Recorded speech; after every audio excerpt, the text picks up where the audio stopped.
Selanjutnya, saya akan mencoba memaparkan gambaran besar kebijakan pengendalian COVID-19 nasional yang berlaku saat ini. Pada prinsipnya, secara sederhana, kita bisa menjabarkan peluang penularan menjadi 3 bagian, yaitu di sekitar tempat tinggal, di perjalanan, dan saat beraktivitas di luar rumah. Untuk dapat mengatur aspek kehidupan dan jumlah masyarakat yang tidak sedikit, maka diperlukan kebijakan khusus yang dijadikan pedoman. Dan dinamika pembaharuan secara berkala adalah cerminan pemerintah untuk senantiasa responsif menjalankan tugas dan mengambil keputusan. Pertama, untuk dapat meminimalisir peluang penularan di hulu atau di sekitar tempat tinggal kita, berdasarkan instruksi Menteri Dalam Negeri terbaru maupun surat edaran Satgas, diperlukan pembentukan Pusat Komando COVID-19 Desa atau Kelurahan sebagai perpanjangan tangan pemerintah dalam menentukan skenario pengendalian yang tepat sampai ke tingkat RT maupun RW. Satgas beserta posko di tingkat desa atau kelurahan memiliki 4 fungsi pengendalian COVID-19, yaitu melakukan upaya pencegahan, penanganan, pembinaan, dan pendukung yang melibatkan unsur masyarakat, pemerintahan maupun militer, mengingat permasalahan yang kompleks dan khas di tiap daerahnya.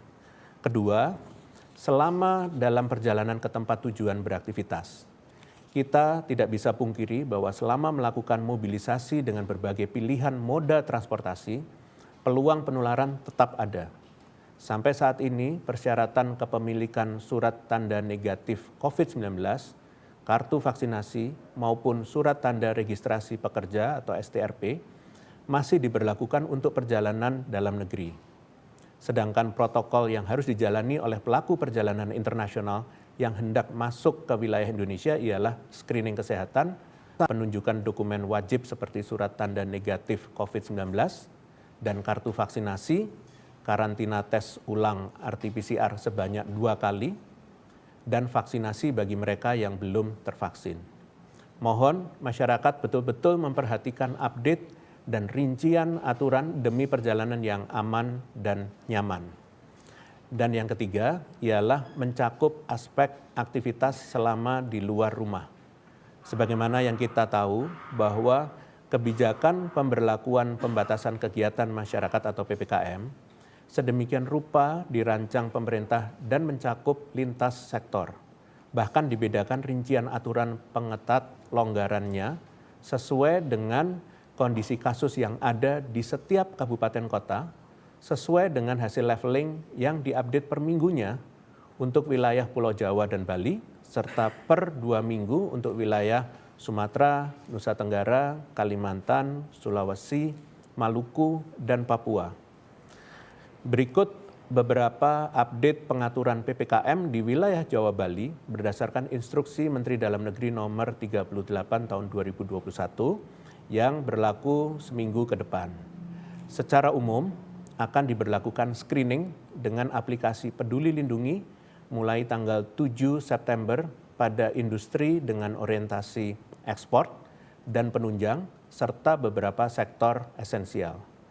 Khusus bagi industri orientasi ekspor dan domestik dapat beroperasi 100% dengan syarat minimal memiliki 2 buah shift kerja. 50% karyawan telah divaksinasi dan memiliki IOMKI atau izin operasional dan mobilitas kegiatan industri dengan penerapan protokol kesehatan ketat. Selanjutnya, perhelatan Liga 1 akan dilaksanakan maksimal 9 pertandingan di daerah level 3 dan 2. Adapun poin tambahan secara detail per levelnya yaitu di kabupaten kota level 4, perubahan jam operasional sektor perbelanjaan kebutuhan sehari-hari seperti supermarket menjadi pukul 21.00, pasar rakyat yang menjual kebutuhan non sehari-hari menjadi pukul 17.00, operasional pedagang kaki 5 sampai jam 21.00, dan uji coba protokol kesehatan di mal mulai dilakukan di Provinsi Daerah Istimewa Yogyakarta. Di kabupaten kota level 3, perubahan jam operasional sektor perbelanjaan kebutuhan sehari-hari seperti supermarket menjadi pukul 21.00, pasar rakyat yang menjual kebutuhan non sehari-hari menjadi pukul 17.00, operasional pedagang kaki lima sampai jam 21.00, operasional makan atau minum di warung Tegal, resto, dan kafe di ruang terbuka, serta mal menjadi 21.00 dengan kapasitas maksimal 50%, sedangkan restoran atau kafe di area fasilitas olahraga dapat menyelenggarakan dine-in dengan kapasitas maksimal 25% dengan durasi 30 menit. Lalu dilakukan uji coba protokol kesehatan di area tertutup di DKI Jakarta, Bandung, dan Surabaya yang daftarnya akan ditentukan oleh Kementerian Perdagangan dan Kementerian Pariwisata dan Ekonomi Kreatif. Dan terakhir, kegiatan konstruksi non-infrastruktur publik dapat beroperasi maksimal 30 orang. Sedangkan di kabupaten kota level 2, perubahan jam operasional pedagang kaki lima sampai jam 21.00, operasional makan atau minum di warung Tegal maupun restoran maupun kafe menjadi 21.00, dan penerapan screening dengan peduli lindungi bagi fasilitas umum dan kegiatan seni budaya, sosial, dan kemasyarakatan. Khusus untuk pelaksanaan pembukaan tatap muka yang sudah berlangsung sejak minggu ini, telah berdasarkan pada surat keputusan bersama 4 menteri, yaitu Menteri Pendidikan dan Kebudayaan Ristek, Menteri Agama, Menteri Kesehatan, dan Menteri Dalam Negeri, yang mengizinkan pemberlakuan kegiatan pendidikan tatap muka di daerah dengan level 1 sampai dengan 3, dengan operasional yang mengacu kepada panduan pengawasan dan pembinaan penerapan protokol kesehatan di satuan pendidikan dari Kementerian Kesehatan. Pada prinsipnya, pemerintah pusat menyadari masih adanya keterbatasan fasilitas pendukung maupun cakupan vaksinasi di beberapa daerah.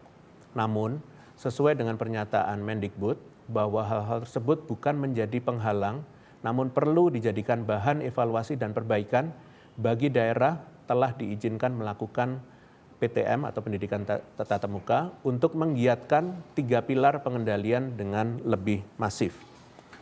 Dan terakhir, walaupun saat ini data kasus COVID-19 cenderung membaik di berbagai aspek epidemiologis serta turunnya banyak level daerah, namun bukan berarti kita menjadi lengah.